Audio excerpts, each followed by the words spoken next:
Ang mabuting balita ng Panginoon ayon kay San Mateo. Noong panahong iyon, sinabi ni Jesus sa kanyang mga alagad, "Narinig na ninyong sinabi, ibigin mo ang iyong kaibigan at kapuotan ang iyong kaaway. Ngunit, ito naman ang sabi ko, ibigin ninyo ang inyong mga kaaway at idalangin ninyo ang mga umuusig sa inyo, upang kayo'y maging tunay na anak ng inyong amang nasa langit. Sapagkat pinasisikat niya ang araw sa masasama at sa mabubuti, at pinapapatak niya ang ulan sa mga banal at sa mga makasalanan.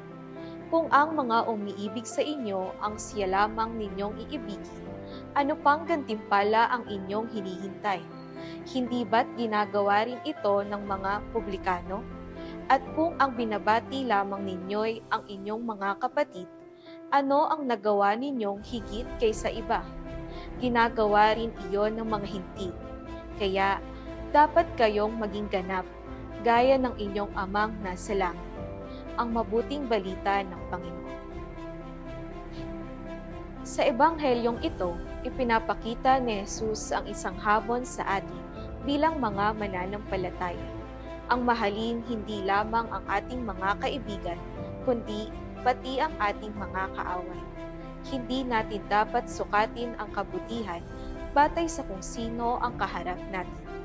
Tulad ng Diyos, ipamalas natin sa bawat isa ang pag-ibig na walang pinipili at pantay na pakikitungo. Bilang mga mananampalataya, matuto tayong magpatawad at ibigin ang ating kapwa na walang hinihinging kapalit. Ito ang kalooban ng Diyos na tayo'y matutong magpatawad, magmahal at maging instrumento ng kanyang pag-ibig sa mundo. Manalangin po tayo.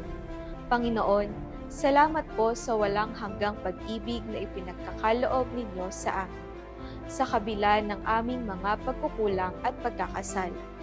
Turuan ninyo kaming magmahal gaya ng pagmamahal ninyo, isang pag-ibig na walang pinipili, walang hinihintay na kapalit, isang pag-ibig na umaabot maging sa aming mga kaaway.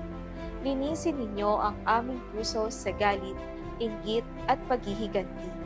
Punuin ninyo ito ng kapayapaan, pangunawa at pagpapatawad. Gawin ninyo kaming instrumento ng inyong kabutihan sa bawat tao naming makasalubong, at kami ay maging tanda ng inyong liwanag at awa. Amen.